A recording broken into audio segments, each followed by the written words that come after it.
השם נעשה ונצליח והשם עלינו ברחמיו ירוויח. מסכת אבות, פרק א', verse 14, Ethics of the Father, chapter 1, verse 14. I'm going to read it in Hebrew, and then Mesh, will you read it for us in English, because you're closer to the camera so everyone can hear you. 549. 549, yeah. הוא היה אומר, אם אין אני לי, מי לי? וכשאני לעצמי, מה אני? ואם לא עכשיו, מתי? Okay. He used to say, he who seeks renown loses his reputation. No, 14. Oh, 14, sorry. Yeah. He used to say, if I am not for myself, who will I be for me? And I am for myself, what am I? If not, now when? Okay, I'm going to explain first who is Hu Haya Omer, he used to say. And why did they say he used to say? He used to say, that's the mishnah, that Hillel HaZaken. How many of you know the history of Hillel? You know what Hillel used to be his profession? Hillel used to be a wood chopper. And he used to have a Havruta. You know who was the Havruta? Shammai. There is a mahlokot, by the way, just to give us a bit of history about Shammai before we're going to, Hillel and Shammai, before we're going to learn about Hillel. Who was Hillel? Such a giant, we have to understand a bit about him. Hillel and Shammai was the last couple. You all looked at me like I'm a bit, okay, so I'll explain. In a time, we're talking here, that Hillel and Shammai was 100 years before the destruction of the second temple. Before the destruction of the second temple, Hillel and Shammai. It used to be a time of couples. What does it mean? Like we have Hillel and Shammai, we have Shmaya and Naftalion. That always one was the Av Bedin and one was the Nasi. The Nasi is the highest level. So in a Shisha Sidre Mishnah that we have, there is at least 300 dispute between Shammai and Hillel. At least 300. And Hazal asked in Masechet Sanhedrin, how come that we see that all the time the halacha is according to Hillel? Why? Why dafka like Hillel? Why we paskin the halacha like Hillel? So the Gemara in Masechet Eruvin, Daf Yud Gimel Amud Bet, that means Masechet Eruvin 13, folio 2, page 13, folio 2. The Gemara explained, Hazal explained. One. So the Hazal say like this, בגלל שהיו, sorry? להקל ולא להחמיר. No, that Hazal didn't say that. That Hazal say like this, because שהיו נוחים. What it mean נוחים? They was comfortable to speak with them.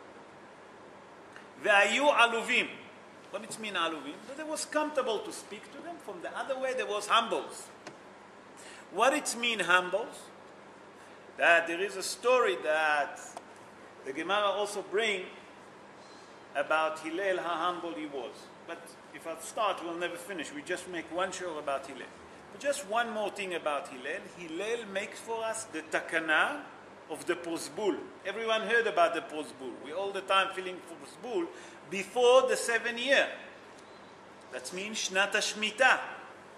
That means that we know that according to the Torah in the 7 years, if you lend money to someone, and come Shnat HaShmita, the 7 years, that loan that he gave it to certain people, it's actually erased. That means that he doesn't owe you. Hillel saw that. And he saw the Ba'alabatim that have money, doesn't lend money to the needs. So he said, it's going to carry on like this. People are going to die. What does he make? He make a takana of the posbul. What is the posbul? That means that after the Shnat HaShmita, you can still claim the money that's outstanding for you. That means that the lender that lend the money not going to lose his money. Therefore, people will carry on lending money to people that need. Obviously, if they're Jewish, we're not allowed to charge interest. But from the other way, the Baal Abatim say, okay, I'm not charging interest. At least let me recover my money back. But when it comes to Shemitah, it should be erased according to Halacha Torah. Hillel come and make takana. Still is losing. Huh? Still is losing also. Inflation. Yeah, inflation. But he come and he say that at least he's not gonna, all of his money gonna lost. You can still claim it if you fill up a postbull. So that's what we done in Rosh Hashanah. You remember just before Rosh Hashanah we fill up a postbull. What is that postbull say? That if there is money outstanding to you or you owing money, you're obligated to pay it back. So if you know that you lend money or you take money from someone, you know that you can't lose it. Therefore, we filled up the postbook. That's about Hillel. Okay. Hillel come and tell us something here very interesting. Im en anili. Im en anili mili. What does Hillel try to tell us here, Rabotai? If I'm not for myself, who will do for me? What is Hillel asking here? We have to understand what Hillel asking here. What does he try to teach us? Hillel wouldn't say something without a full meaning, with a deep meaning. And we'll see if it's talking to us. Obviously it's talking to us, because otherwise the Mishnah and Masechet Avot wouldn't bring it. Because the ethics of the father, Rabotai, one important thing about this Masechet, there is no halachot. Did you know that? Masechet Avot, ethic of the father, there is no halachot. It's all musar and derech eretz. And let's see what derech eretz we're learning here. Hillel said to us, Simena Lili, if I'm not going to work on myself, if I'm not going to do something for myself, who's going to do it for me? What is he talking about? So I saw a few explanations that he speak about, if I'm not going to work on my Torah learning, who's going to teach me Torah? That's me. Nachon, I can't study Torah by myself. It's very difficult. But if I'm not going to go to Sha'urei Torah, to study Torah, no one's going to come and teach me. And I remember what Brian told me many years. I can just not forget that. You remember what you said to me? Remember how many times I remind you that? And it always strikes me that the little step that we make, where does it lead after that? Huh? You agree with me, Brian? Sure. So it's come to tell us, Im en anili. The person said, look, I'm a nebech. I don't know nothing. What do you want from me? I can't study by myself. It's too difficult. Nachon, it's too difficult to start to study by yourself. But everyone has to start somewhere. You go to Sha'urei Torah.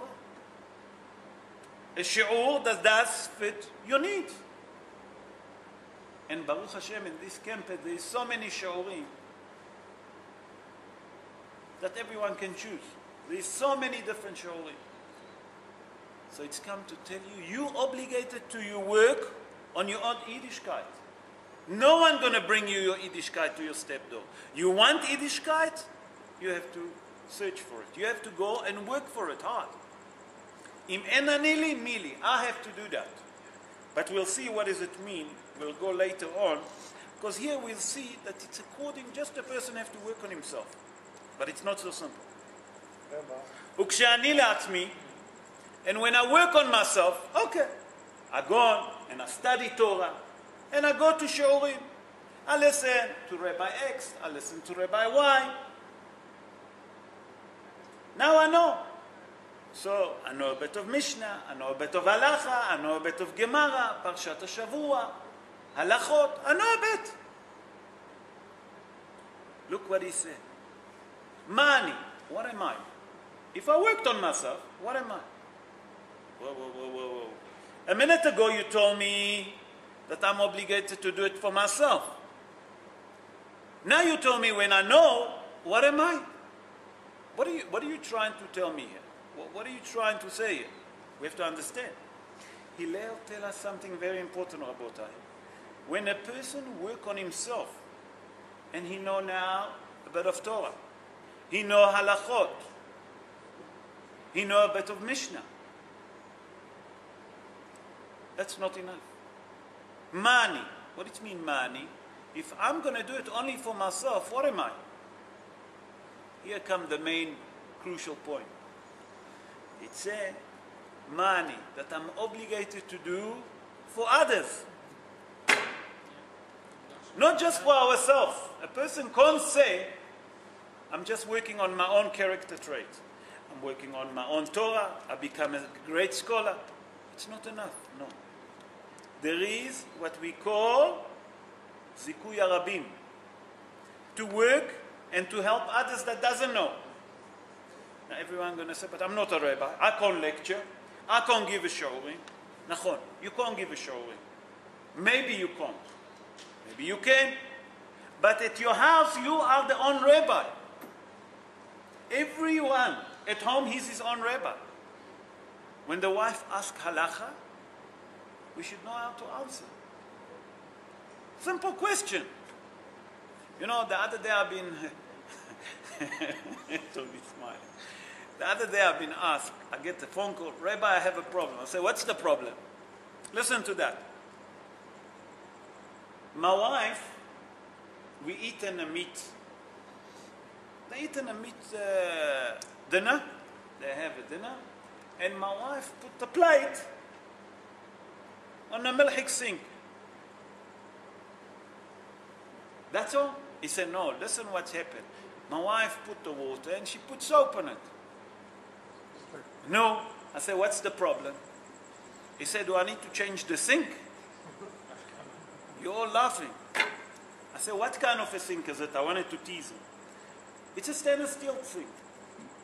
I said, first of all, the food that you eaten already cold. He said, no, but it's mixed. I said, what mixed? Maybe when she washed, all the fat gone through. I said, but you washed it with soap. Now he wanted to change the set of cutleries. If you listen what the list that he given me, I said, tell your wife everything is kosher. You put it on a sink of the milk, so what? Does that make the sink basari? What, did you cook together?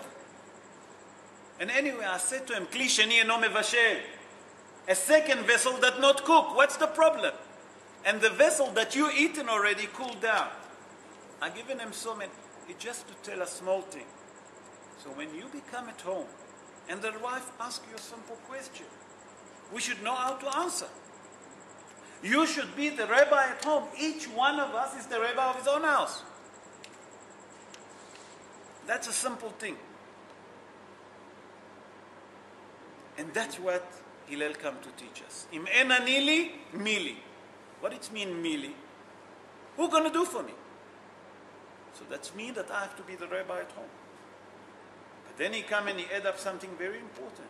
וכשאני לעצמי מה אני? And if I say, no, I'm already can paskin halachot, I study a bit, I can give a show. But if I don't do for others, what am I? But listen what he ends. ואם לא עכשיו, מתי? If not now, when? What does it mean if not now, when? Person can do any time that you want. Nachon, you agree with me, Peter? Let's see if you're right, and let's see if I'm right. I don't agree with that. Because it's come to tell you, if you're not going to work on your own Torah now, when are you going to study? When you're young, it's easy to absorb. When you're old, it's so difficult to change habit, Rabota, you have no idea. When I get used to certain things, to change those habits, especially when it's come to Yiddishkeit, it's very difficult. So that's one explanation. The other explanation, he come and tell you that if you're not going to do it now, how do you know that you're going to live another 10 years? How do you know that you're going to live another year? I don't know going to live tomorrow. Yeah, I didn't want to say it. Doctor, you remember the miracle? That happened a few years ago, and I tell you, don't worry, everything's going to be okay. Just a few weeks ago, did you think that it's going to be Mazel Tov? He's upstairs. He knows better than all of us. So when Hazal tell us, Im lo achshav mata, if not now, when? You know what it means when? Immediately we should start. It's never too late to start. But I want to ask something. 1 second, Gershon. You know, when HaKadosh Baruch Hu, at the beginning of the creation, when He creates the world, He created many things. You agree with me? Nachon? When He creates the birds, when He creates the animal, the horses, the camel, the lion, He created many of them. You agree with me? Adam, He created one. Did you ask why? How come that He created so many animals, but when it's come to a human being, He created one? Doesn't it strange? Did you ask yourself this question? When it's come to the creation of a human being, He created one. Animals, so many lions, so many zebras, giraffe, whatever you want to call it, sheep, cows. Why? Anyone have any idea? Sorry? You mean two presidents, huh? Two president, two prime minister. Okay, let's see. I'll answer. Oh, to show us one important thing. How important is the human being? That means each one of us that's sitting here, we are so important to HaKadosh Baruch Hu, that not only that Hazal tell us, according to the Kabbalah, a human being, a person, is Olam Shalem. The same like we have a full word with everything, that's what we are. Let me give you an analogy quick and we continue. You know, in the world we have storm of water. And a human being, you have the same. Where is it? The blood. Whatever you have in the world, you have on you. Trees growing, we have hair growing. Do you understand what I'm saying? We exactly like a world. There is rain, there is tears. Do you understand what I'm saying? Whatever there is in the world, there is in a human being. That's Chachmei Kabbalah. But let's move on, we didn't come to that. So, yes, you wanted to ask something, Gershon, but quick. I just wanted to say something. I heard an idea about this Yeah. that came across like that. They gave it as an example that a lady once came to one of the Gdolei Ador and asked him, please, can you say Tehillim for my son? And he asked her why. She says, because he's in the hospital and he's very badly sick. And he says, but why? She says, because only you can save him. So the other said, no. She said, what do you mean, no? So why don't you say Tehillim? Why don't you say, save your son? It's your son, it's not my son, it's your son. So she asked her, why do you have to be so difficult? People send me specifically to you because they say that you've got the power and all of that. So the rabbi explained to her, he said, each one of us has got the power. Okay? And each one of us can say Tehillim. And each one of us, Tehillim, can make a change. Okay? So I tell you what, you say Tehillim tonight, I'll say Tehillim tomorrow morning. Shkoach, Gershon. So it's come to tell us one very important. Hazal tell us that when a person says Tehillim on himself, it's beyond understanding. You know, when we do Bikur Holim, Hazal tell us, Kol HaMevaker et HaCholeh, a person that go to visit the sick, Notel Ehad Mishishim Micholyo. That means when you go and visit the sick person, you take in one of his 60 of his sickness. What does it mean? That when you go to visit him, you actually take part of his sickness and you're giving him a string. Okay. Will Hazal carry on and tell us, when a person daven on himself or on his kids, he can reach to a higher level. What does it mean a higher level?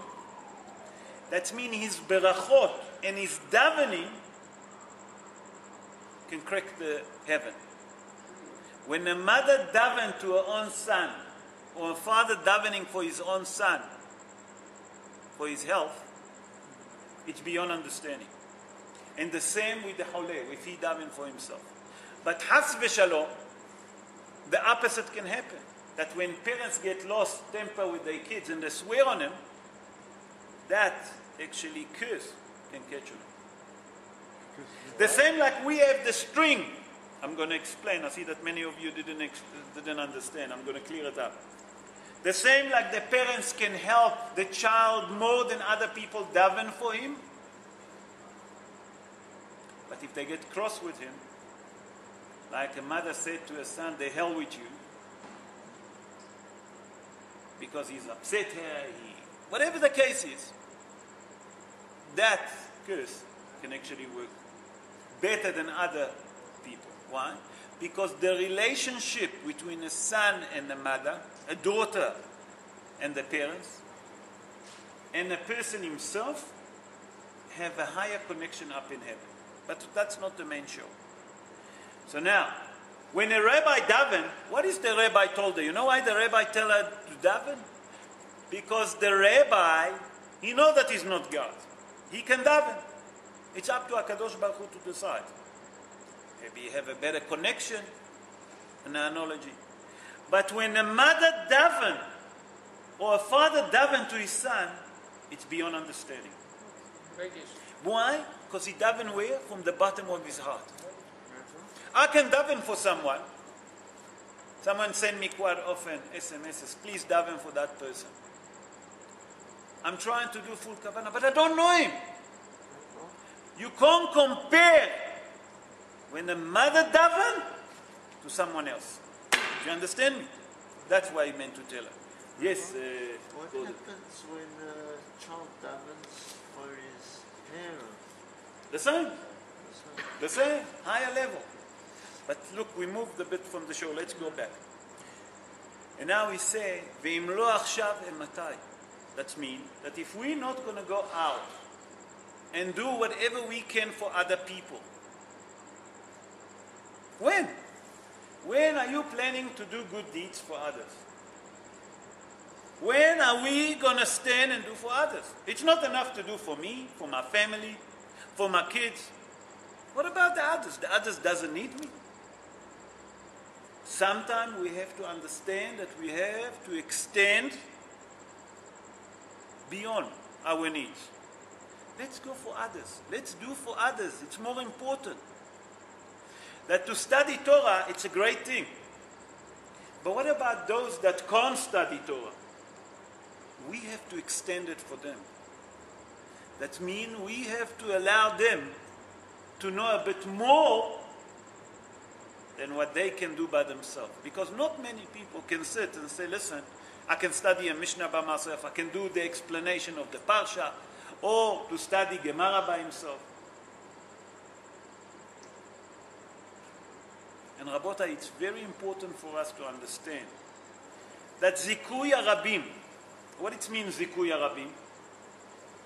That when you do go out and reach to others and do kindness for others, there is no higher level than that. And we spoke about it, Zikui Arabim, 2 weeks ago, you remember? And Hazal tell us that the person that study Torah and teach Torah and do Zikui Arabim, kindness, how many blessings HaKadosh Baruch Hu blessing? Not only that HaKadosh Baruch Hu קורא לו גזר דינו של 70 שנה. Remember we brought that 70 years, when a person has 70 years of sin, let's say one sin a year. I'm not saying if one sin is a day. One sin a year. If we have 70, HaKadosh Baruch Hu erase all of that when we do kindness. So Hillel come to teach us something very important. The first thing that we have to do is to work on our own. That means I must go and I must search how to study Torah. Once that I get to that level, I have to remember it's not enough. I have to go and help others. I need to stretch further. But once that I've done it, I can't sit for myself and enjoy. It's time to do it now. Not to wait for tomorrow. Because none of us know what's tomorrow going to bring. And Be'ezrat Hashem, that we all know what's happening now in Eretz Israel. Time is not good, Rabotai. Eretz Israel, it's very difficult. There is not one day that we can say that there is Besorot Tovot. Every day it's a different new style of from our cousin Immah Shimam Zichram. You know? We think that it's just those Muslims in Eretz Israel, but believe me, it's come behind. It doesn't stop. In Germany, I heard yesterday, I read on the news, you know, I was shocked. Germany, Immah Shimam Zichram, not enough what they've done to us. They want to boycott Israel. They want to boycott Israel. On what base? That we're defending ourselves? That they apologize, right? Apologize? Yes, apologize. That you remember before the Holocaust what everyone said? They pleasant people. Those people will never happen in Germany until the devil get out of the closet. And we saw what the German can do. They apologize. You accept the apology? What, you're so naive? What it's come to tell you, Rabotai, we have to understand that if we take on ourselves to study a bit more Torah, not only to study, to try to help others, to extend our hand for others, to do goodness for other people, we don't know where we can reach. And if we do it now, where we can reach. The next thing, the Mashiach can come and he can ask us, did you done something for yourself? You say, yes, I done. The next question he'll ask you, did you done for others? What are we going to say? So we have to take on ourselves, Be'ezrat Hashem, to do not just for us, for other people. And then we'll see that the Jewish people will live safely. Amen. Ken Yeh Ratzon.